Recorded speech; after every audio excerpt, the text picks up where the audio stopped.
ekziston pjesa politike tani duhet pjesa partije. Domethënë duhet për shpinën në atë zonë që ta vjen të kapën ujëra, domosdoshmërisht të cilat do të kenë mjaft të përdorshëm për gjithë zonën. Dhe nëpërmjet shpinëve, nëpërmjet fushëve të ndryshme, nëpërmjet ndërtonave dhe ujësiells aty për furnizimin e popullsisë të rajonit të Bratës në atë shkollë. Për sa i përket pyetjes tjetër,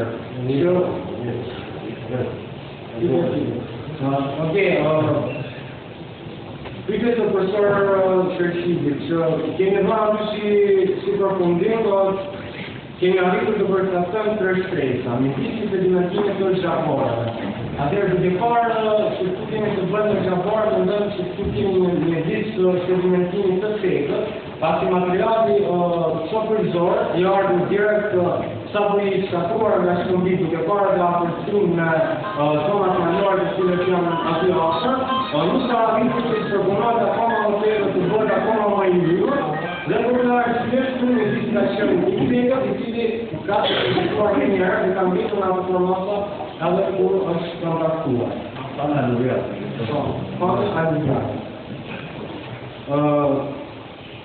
Tjetra, skema me përdorë gjatë këtyre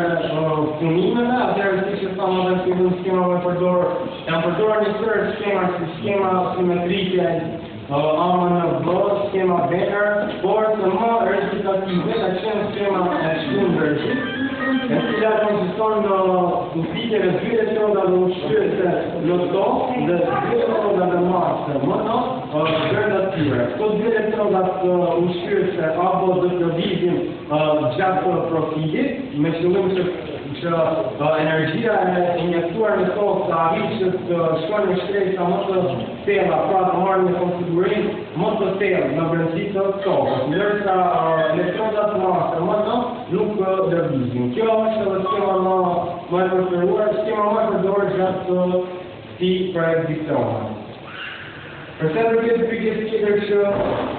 cilat janë metodat e tjera të cilat do të përdoren në kërkimin e ujërave në toksore që mund të ishin përdorur edhe këtu, atëherë janë edhe metodat si elektrometria sismika. Sismika është nga metodat